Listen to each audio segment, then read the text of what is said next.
Hi, my name is Nelsie, and I'm here to teach you the basic rowing technique using the Concept 2 ergometer.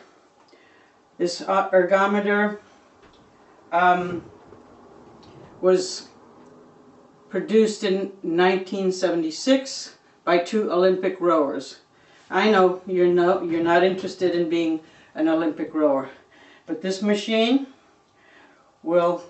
is good for all ages and all fitness levels. Excellent exercise machine for anyone who wants to get fit, especially in their core area. Before I start, I want to mention that everyone should know, before they engage in any kind of exercise, they should know their maximum heart rate, and you get that easily by subtracting your age from 220, and you should know your target heart rate zone. Multiply that, what you get, by 60%, and that's your lower part of the range. Multiply it by 80%, it gets you the higher part of the range. So again, this is the best fitness machine because it is low impact and it is full body. You're going to exercise more muscles than you can pronounce. It comes in two parts. This is the front part and the back part. The front part consists of a flywheel, which works with wind resistance. The performance monitor, which displays your performance as you sit and work out. The handle, which is always tense, and you need to keep it at the flywheel when it's being stored. You have a hook here so that when you sit down and work out, the handle is close to you. We have it has these foot flexors so that any size shoe can fit, a small size shoe, large size shoe.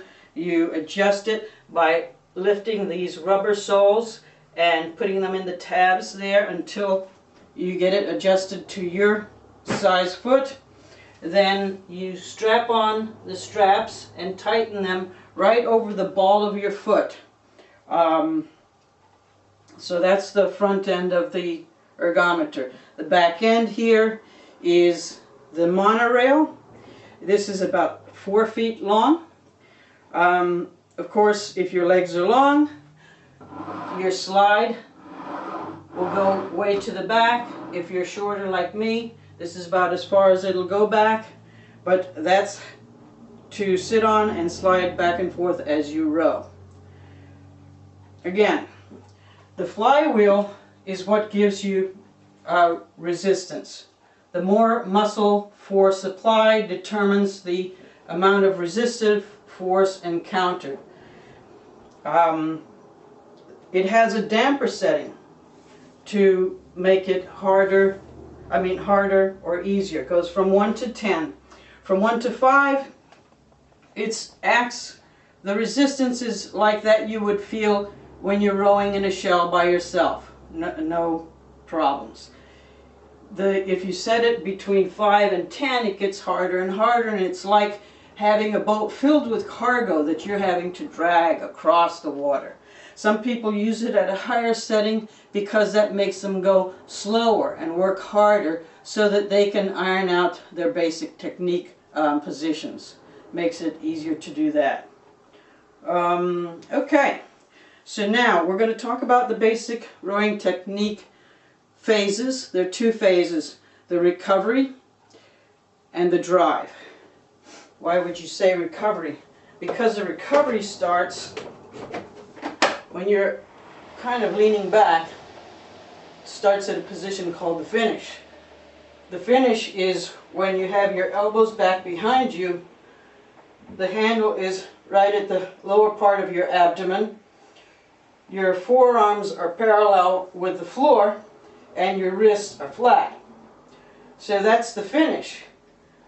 And it looks like, well, actually the finish is more like this. It looks like you're going to fall back, so you need to recover. So that'll remind you that this part is the recovery part. Both the two phases, recovery and drive, consist of 3 positions. Arms, body, legs, legs, body, arms. If you can use a point of reference as your back, straight up is pointing to 12 o'clock. When you lean back, it's pointing to 11 o'clock. When you lean forward, it's pointing to 1 o'clock. That is the range of your recovery and drive positions. Okay, so the finish, you're with your arms, the handle touching the mid-abdomen, your arms flat, your wrist flat. You're at 11 o'clock. First position is arms away.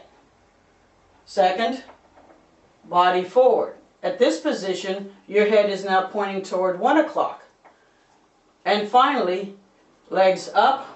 That's puts you in the final position, which is the catch. And notice that your legs should be perpendicular. They should be vertical. I'm sorry, perpendicular with the floor. They should be vertical. That's as far as you could go. You should go. Okay. So, to run through it again, at the finish, 11 o'clock, arms away, body to 1 o'clock, legs up to finish. Arms down is the drive, body back, arms in. So, the full stroke, again, arms, body, legs, legs, body, arms. And that becomes the rower's mantra. Arms, body, legs, legs, body, arms. So those are the phases. The next thing I want to talk about is, let's see, the intensity. We talked about how hard it is to pull when the damper is up or down. Average is 3. I use 3. Most gyms use 3 on the damper. But intensity is really measured by you, by your heart, your heartbeat. And it can go through levels of a no pressure paddle, which is like this, to a conversational mode where you can go a little faster, but you can still talk. And then when you start getting up to sustainable, you're now feeling your breath a little bit pick up. And if you continue going faster, you get into what is called challenging. For me, that's about 24 to 26 strokes per minute. At that point, your heart is beginning to beat in the lower part of your range, of your target range. Then, high intensity would be like this, rather slipping, where you're reaching the higher portion of your range. Remember never to go over 85% of your heart range. Okay, so I talked about strokes per minute. Strokes per minute are the number of times that you perform the recovery drive, recovery drive, recovery drive. That's stroke per minute. You'll see that on the top right-hand corner of the performance monitor. But the intensity, again, the levels are going to be measured in what is called pace or split time. Split time being the amount of time it takes you to row 500 meters. Somebody who's rowing at 2 minutes and 30 seconds to get across 500 meters is rowing slower than someone, obviously, who's rowing at 1 minute 30 seconds for that same distance. That person might be an Olympian. The split rate is going to be shown to you in the middle in very big letters, because that is in fact your intensity. It's the work that you do, it's the power that you're exerting on the oars actually to drive your boat across the water. What else do I have to say? Okay, so let's do a simple workout. Press the menu. First of all, set the display so that it's right in front of you, so your gaze goes straight out at it, and you can see it clearly. You press the menu button, you see all the choices. You do select workout, press the button next to that. At the bottom, new workout, and then intervals time, and you'll see it says set time. The minutes is blinking. You can increase the minutes if you wanted to by hitting the plus button, or you can use what I'm going to be using is the right arrow to move to the seconds and then down to the rest time. The rest time is blinking. One more gets me into the minutes of the rest time. I'm going to hit the plus to increase that by 1 minute, and then when I'm finished at the bottom you'll see there's a check mark. You're going to press that, and that gives you your workout of 1 minute work time, 1 minute rest time. Okay, so your work time should be something in the upper levels of intensity, like 2, 3, 4, and your rest time should very definitely be in the lower 0 to 1, I guess, intensity. So I'm going to do a rest time of 18 to 20 and a work time of, let's say, 22 to 24. Very simple. At finish, arms flat, wrists flat, arms parallel with the floor, your elbows back. You're at the 11 o'clock position. This is a little bit too far. And I'll row, arms away. Well, let me do the work part.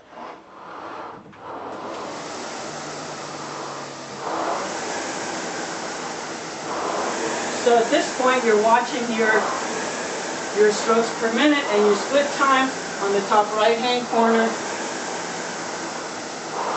It counts down 1 minute to rowing, then 1 minute of when you get to the rest, you want to do no pressure paddle.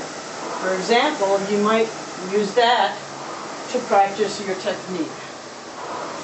Finish, arms away, body over, legs up, legs down, body over, and so forth. Arms, body, legs, legs, body, arms. Arms, body, legs, legs, body, arms. Now, trainers often use what are called pick drills.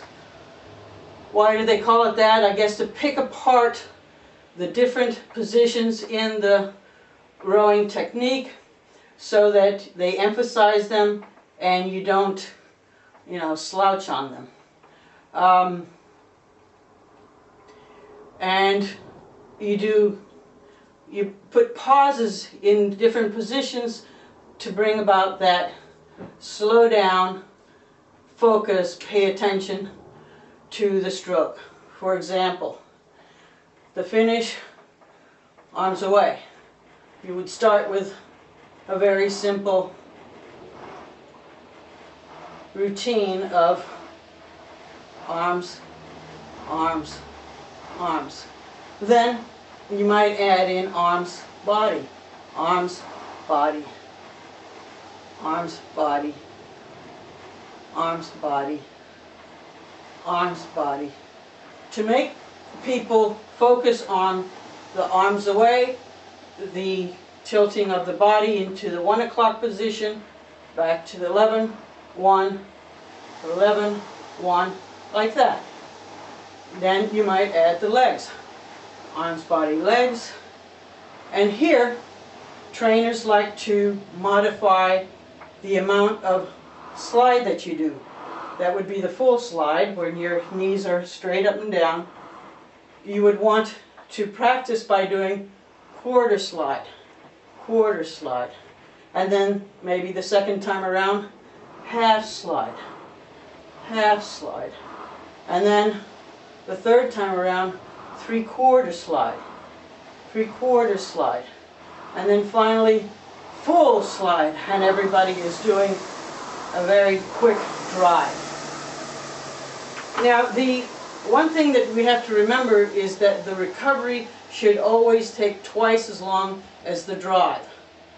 They're the same 3 steps: arms, body, legs, legs, body, arms. But in the recovery, you want that to be slow. When you're in a boat with a coxswain, he's going to be constantly telling you, don't rush the slide. So that's one good reason why they do the pause drills with the different layers of the slide. One way that someone invented was at the finish, meow. At the drive, woof. Meow. Woof. Meow. Woof. That's one way to remind you. Other people use 1 Mississippi, 2 Mississippi, drive. 1 Mississippi, 2 Mississippi, drive. So that's the cadence that you should always have. Double on the recovery, half on the drive. Now, there are many ways to screw this up, unfortunately.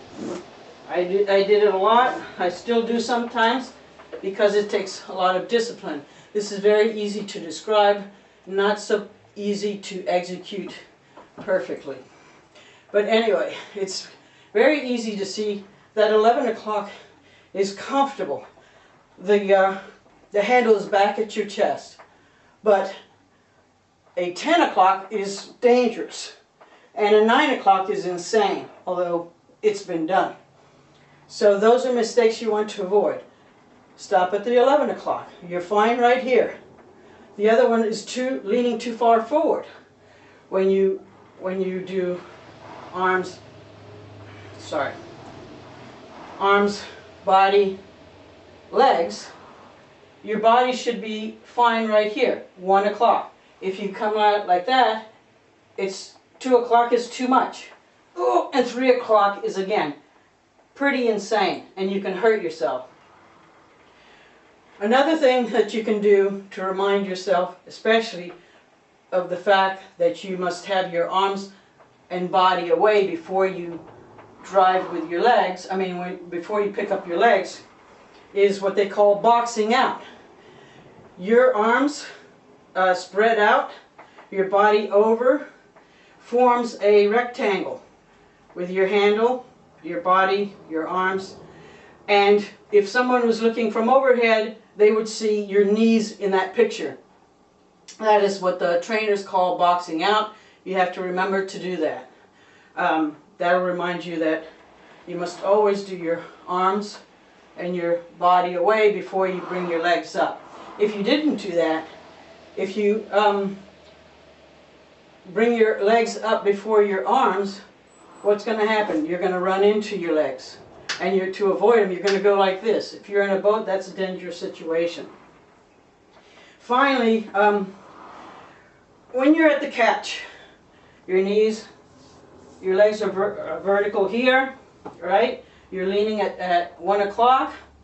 Now, if you send your tail out first, that's very bad. Shooting the tail. That's called shooting the tail. You'll hear that often. That's what they mean. And finally, rocking on. Let's say you're here, you're at the catch, and you lean back before you have pushed your legs down. like you're in a rocking chair. This is not a rocking chair. This is a rowing machine. You have to press your legs down before you lean back, rock back, and bring your arms in. So watch out for those mistakes. In closing, I should say that, what have I missed? I think I've covered pretty much everything. In closing, you remove your feet from the foot flexors, obviously.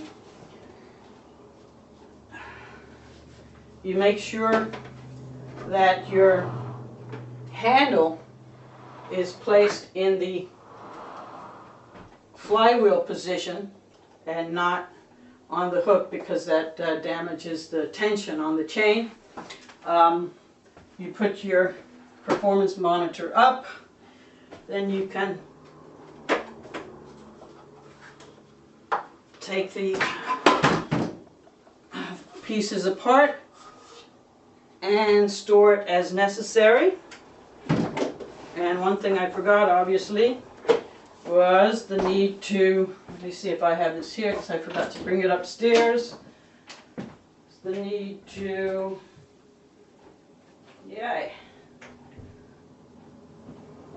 wipe down the monorail, because it gets very dirty during use. You want to keep it clean. And just wipe it down as a courtesy. Set the damper to 1 for the next person around as a courtesy. And if you have a towel, you might want to clean the handle on the seat if you've been sweating a lot. I haven't done it today. Anyway, make sure that you keep a log and monitor your progress. That incentivizes your workouts and allows you to watch your progression, how you're getting stronger and stronger. And you should do light stretching before and after any workout. Start slow, make your work pieces small, 5-10 minutes before you go into the longer running 20-30 hour long sequences. So good luck. Keep growing with rowing, and goodbye.